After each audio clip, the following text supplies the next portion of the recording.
All right, so we're going to be talking about a nice little anchorage that I really, really enjoy. That's going to be called Meyer's Hole. Meyer's Hole is in New Jersey, just inside of Barnegat Inlet. And there's several reasons why I wanted to talk about it. First and foremost is that it's absolutely beautiful. I took a trip down from Connecticut on Aloha. And I went from Connecticut to Annapolis, and I think it's probably one of my favorites along the way there. People told me not to go in it because Barnegat Inlet is considered a pretty formidable inlet, and I could not be more glad that I attempted to do it because it's really just a stunning little anchorage back there. The second reason I wanted to talk about it was because it is extremely conveniently located, particularly if you're soloing a boat up and down the coast of New Jersey. You can get to Barnegat. I do believe, double checking on this, I do think that the waterway, the ICW, you can get from Cape May to Barnegat Inlet, but if you have a sailboat, who wants to do that? So you're looking at about 70 miles from Cape May. Let's just double check that. Again, this isn't nautical miles, but here we go, Long Beach Island. Yeah, let's see here. We'll come up a little bit. Here's Barnegat Inlet. Yeah, about 70 miles. And then what we'll do, we'll get rid of that there. We'll say measure distance to Sandy Hook. Sandy Hook's about 50 miles. So yeah, almost directly in the middle. I think it's more conveniently placed than, let's say, Atlantic City or Manasquan Inlet. The third reason I wanted to talk about the inlet was because of this guy right here. And that is the U.S. Coast Guard station there. And in my opinion, anytime you're near the Coast Guard, they're just a fantastic resource for any boater out there. And so I think it's good to know that the U.S. Coast Guard station is right there. If you have an emergency, if you have any questions, maybe about navigation or coming in and out of the inlet, don't be shy to call them up. Or if you're having a serious emergency off the coast and you call the Coast Guard and they need to come out, that's most likely where they're going to be coming from. So keep that in mind.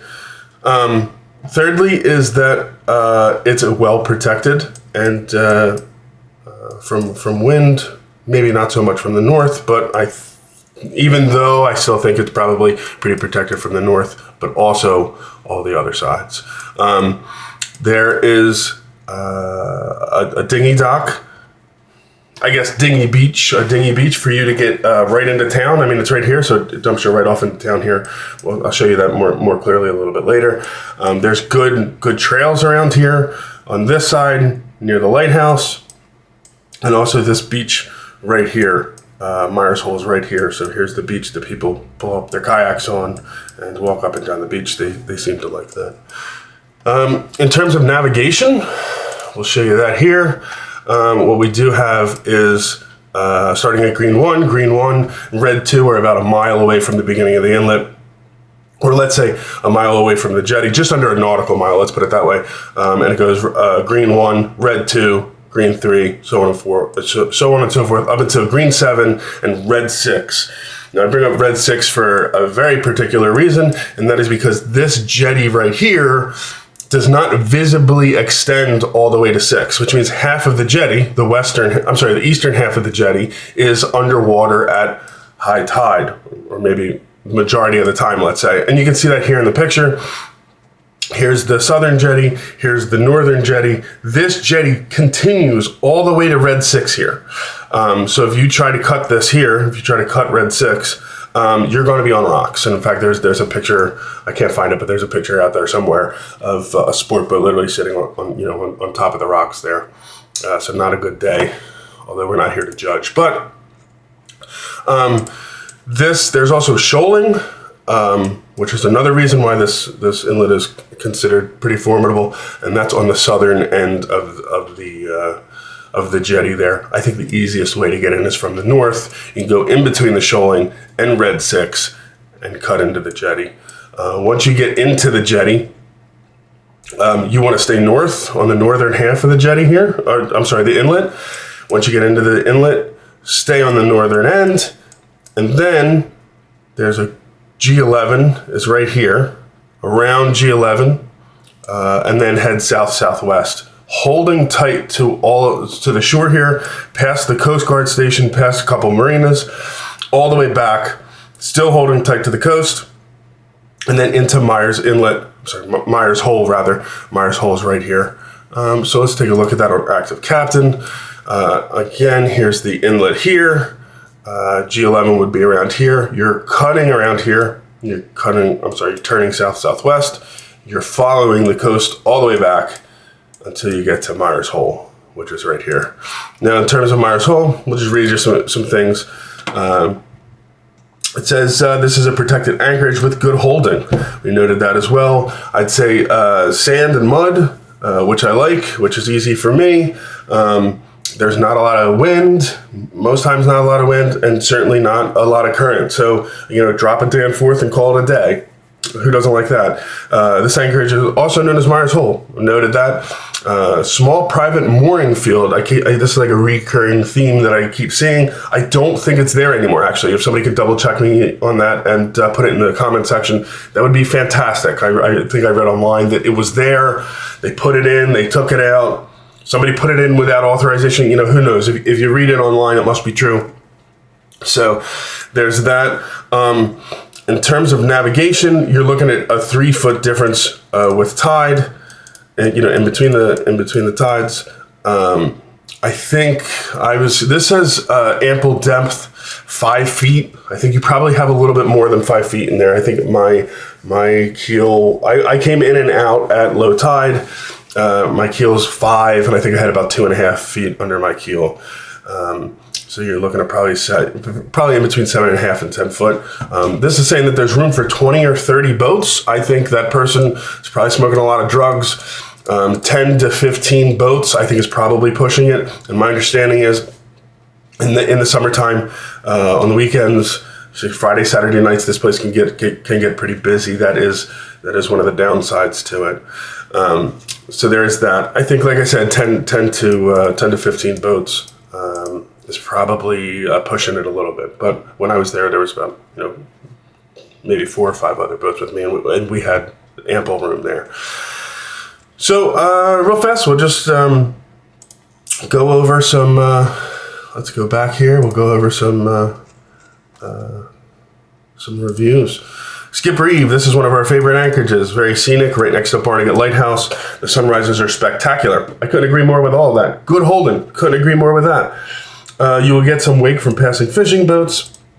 That's very true. You see, as I read these comments, that's going to be a common theme, is that the fishing boats, which are located, most of them are located in this area here. They leave in the morning. They come right past the anchorage and out the way you came in, essentially. And they don't really care that sailboats are anchored up. Who would have thought? Who would have thought? So let's go there. This person also noted that it was very, very well protected from the wind. Let's see here. Here's some pictures. Some pictures here. Might be hard to see with. So you'll see here. We'll note here's the anchorage here, the Anchorage Meyer's Hole. Then the lighthouse. On the other side of the lighthouse is the inlet to the Atlantic Ocean there. So we'll go there. Maybe we'll find a shitty review, which I think is very telling that. Okay, let's see this. This guy rated a 1 star in 2021, so a little outdated. But we stopped here in off season and found no room for our 6 draft boat. I find that very difficult to believe, but hey, shallower draft boats might find a spot on the edges, but numerous private moorings take. Oh yeah, okay. So again, I think the moorings might be gone. Again, if you have intimate knowledge about that, please definitely comment and let me know. The description indicating room for 20 is sheer fantasy. I do agree with that. That is true. The 5-foot contour area, about 700 foot in diameter. I think there's probably a little bit more room than that. Even on a short scope with no mooring balls, you might find it. So I think maybe this is an antiquated comment there. 4 out of 5 stars. Chris McDonald arrived late afternoon from Cape May and saw one of the yacht club's mooring was unoccupied. Again, maybe that's outdated. Maybe let's try to find something here. Are they chronological order? Let's see. No, because that's okay. Steve, Sleeve, not Steve. The anchorage is good when you're coming in at the end of the night and boat traffic is down. After the mooring, an anchorage gets out a lot of wake. After morning, the anchorage gets a lot of wake traffic as the power boats seem to not mind those on anchorage. Of course they don't. As other reviewers have said, this is a nice spot, although the anchorage further in has even more protection and better internet cell signals. That might be true, it might not true, something to think about. Always call ahead for local knowledge on the condition of the inlet.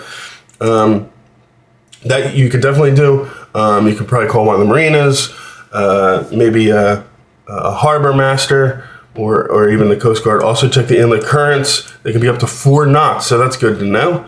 And if running counter to sea swell as well, it could be really ugly. That's absolutely true. So I agree. Although that's antiquated as well in 2013. Let's see. Let's maybe read one more. That's the one I already read. It's a nice place. Watch markers as they're shoaling. You can get gas and diesel, groceries, Long Beach on one of the side anchors to walk. We spoke about that. Nice restaurants and bar.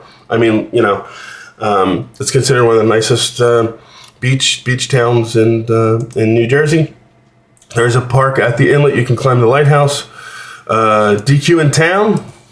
You know, who doesn't want their blizzard? Barbecue, love it. Goofy golf, drunken golf. I'll take it. Also, groceries in town. Just a nice place. What more could you want? North winds, if it's strong, could be a problem. Nah, maybe not. Let's see there. Speaking about, you know, groceries and stuff, I'll show you the